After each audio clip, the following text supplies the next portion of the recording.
This is Listening with Franklin Livingston, where lives are transformed through the power of listening, understanding, and creating room for healing within individuals, communities, and the world at large. Let me ask a hypothetical question. Okay. Since you are connected to now faith-based, Yeah. say in those years, you had a very close connection with a church, or at home it was very religious. Well, not in a negative way, because religious, the term is also negative. Yeah. More say that it was very biblical or very prayer based or surrender based, you would have been different. I think so, sure. Because I would have this conviction that what I'm doing is just not right. You know, when you, let me just, for me, for example, when I had that moment in my life, that moment where I said, you know, Jesus, I want to live my life for you.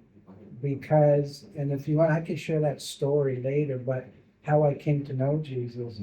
But the moment I surrendered, the lights went on. The lights turned on. I'm standing at the front of the church. The pastor's praying for me, and I'm going, oh my! I'm just crying. Oh my God! This is what I've been looking for. Those parties that I went to try to reach this high that I could never reach. This to fill this empty void in me. And I shared this many times. Just at the conference, when we were finished, a bunch of us got together and we were just asking questions. And I don't know how it came. I shared my story, and I always share it that because it was the experience to me when the pastor was praying. We were holding hands. He was praying for me. I go, it went off.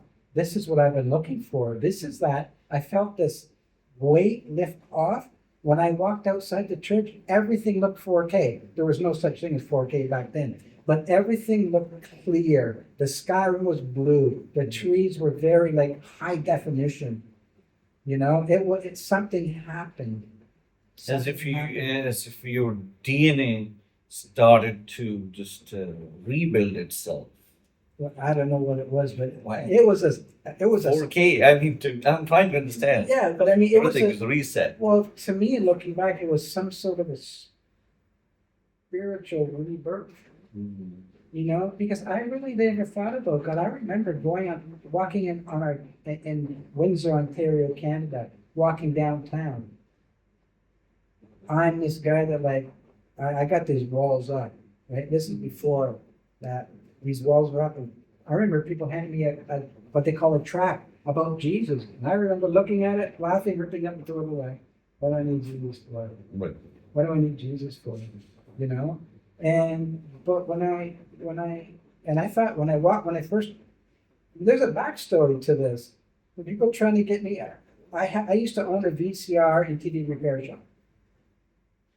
And it was doing well. And one Saturday, I locked up, drove in my van on the expressway to go home, and all of a sudden this flood of, this flood of fear, this flood of my hands were shaking. I'm driving and I'm thinking, I think I'm having a heart attack.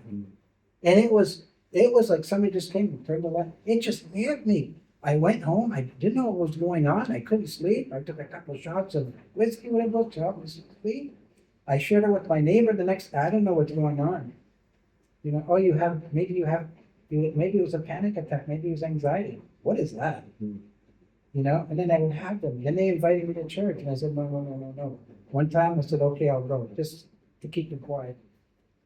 You know, I went into church, and I was so angry. There was people raising their hands, and I'm like, I'm looking at my watch. I want to get out of here. I was angry. We walked out, they want to go? No, I'm not going back ever. I'm never going back. And so, of course, you know, some months went by, they invited me to come back, and again I said, I'm going to give you the benefit of the doubt, I'll go back. Then I started listening to the guy at the front speaking. And what he was speaking about, he was talking to me, and I looked did you tell him about me? Mm. He goes, I did not tell him about you. He was talking about this Jesus, the Prince of Peace. You have this peace that even sometimes in the storm, you don't understand why you can be still at peace. And I go, I need that in my life. And so when he was speaking, and then when he was finished, he says, does anybody that, if that connects to whatever word he used, come up to the front, I want to pray with you. And my mind's going, do not go. Because I'm looking, nobody's going. I'm not going. Do not go. But my feet were like, you're going. And there was this battle. And I found myself walking. It was a big church, a lot of people. By myself, walking this long while. I sat in the back, walking this long while to the front. And that's when it happened. When he prayed, I just started weeping. I felt the weight lift off. You know, I knew this was what I was looking for. This is what I was looking in the drugs to bring me to this high, to feel this void that never I could never reach until that day. And then that's when I went outside and everything looked different. It did. Everything looked different. So you stopped going to school I was going to say age, no, in ninth grade. Yeah. And then you decided to do something else, and then you went to college Yeah, so I worked for a while. before going to college. Yeah. I got married before I'm going to college. But how old were you when you left ninth grade? Probably about 16, I think. And then you were partying a lot, Yes. right? Yes. And when you got married, how old were you? 21. Oh, wow. 21. And how did you find your ex? Driving my Mustang down a street with a friend of mine, guy friend of mine. We see these two girls walking. We beeped our horns. They waved. We turned around, went into the little convenience store that they were in, started talking with them, got in our car, started just driving around, got to know them. You know, then we asked for numbers. And I says, I'm like, I'm not taking her number. I'm taking her number. So I told my friend, you're taking her number. Because I wanted this girl here, right? Nice. And then he goes, took it. I took her number, just called. And this was a different kind of phone, not cell phone. No, it was like on a phone. Real phone. Yeah. On a wall, not the cell phone. Yeah, I was gonna say like, okay, Yeah. and yeah, that used to be something. And what attracted you? Like in that, so in that age range, what was important to you to look in a female, in a woman?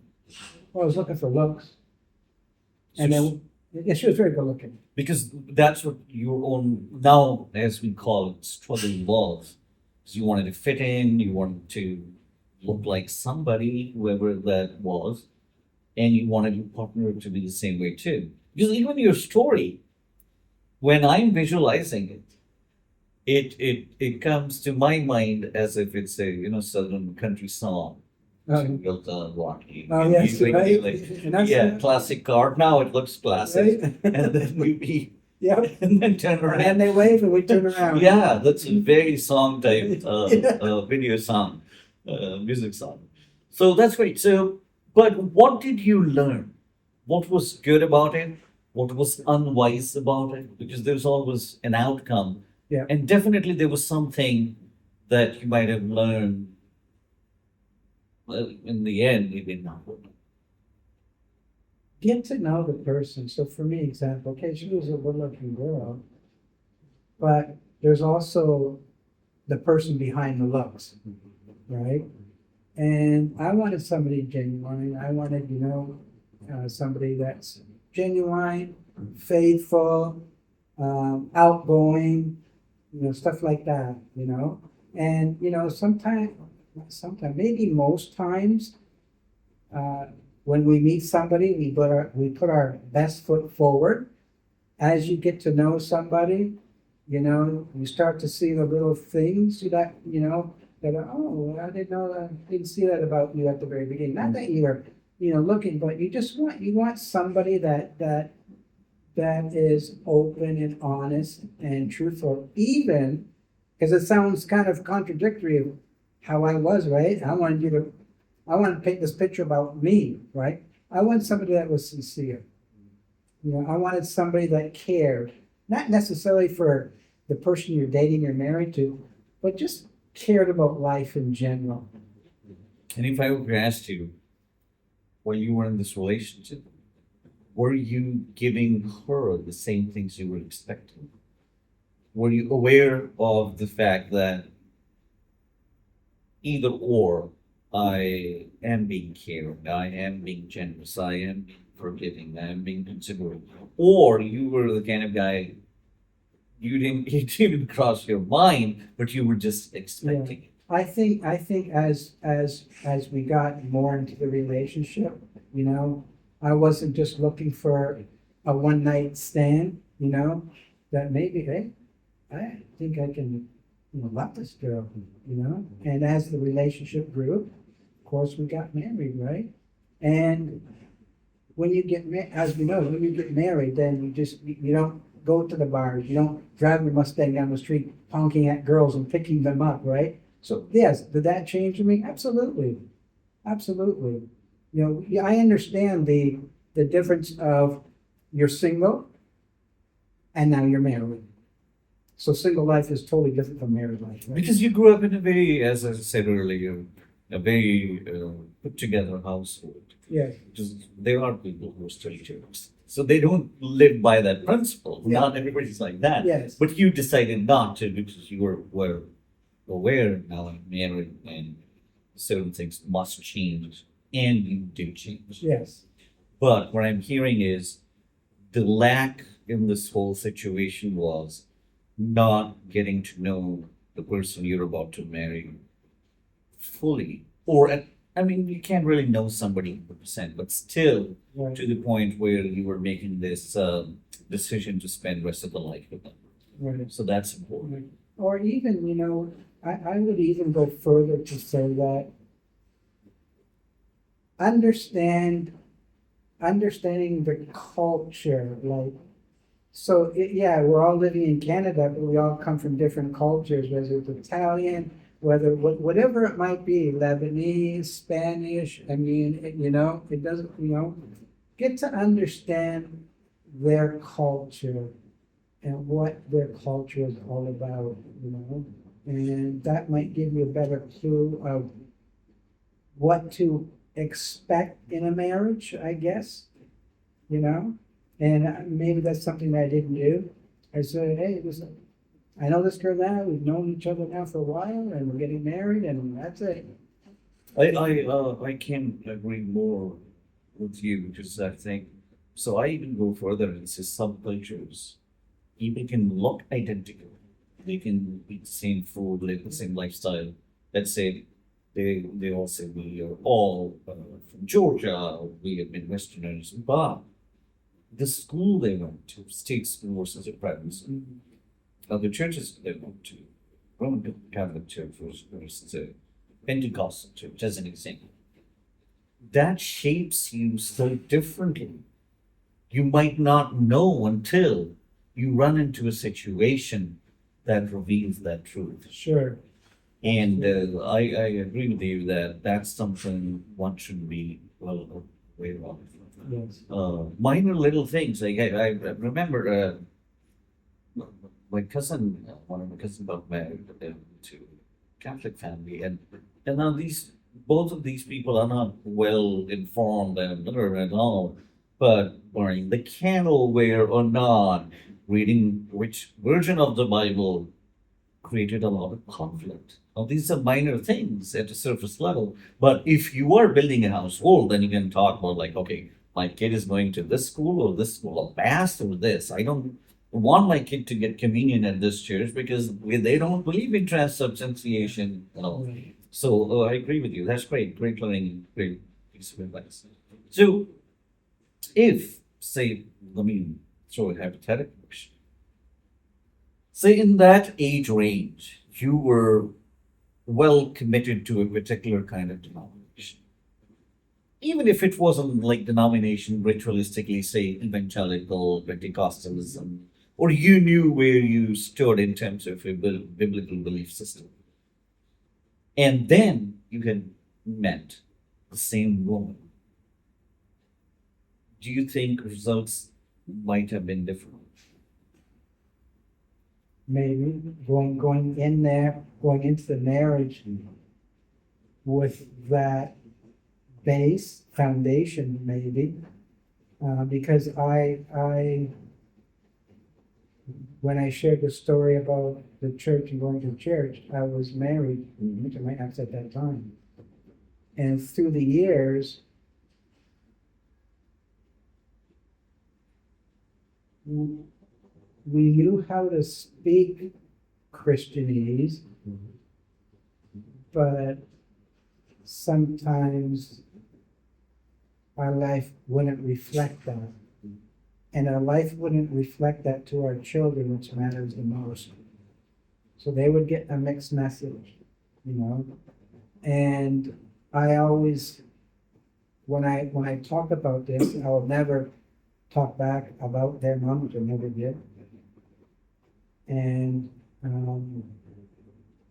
I own up to the things I've done, and that she owned up to the things that she has done. And I think that played a huge part of not really walking in the faith, you know. And again, unfortunately, my kids have to see maybe mom and dad's life different at home and at the church. Now, it wasn't always like that. It was when I first accepted, she had that relationship with Jesus before me, and then I shared the story there, and things were good. It was a new life almost, you know. And again, years later, things just. And can I pinpoint what was that turning point? I don't know. I cannot. I cannot say it was this defining moment is where things kind of went downhill. I can't, you know.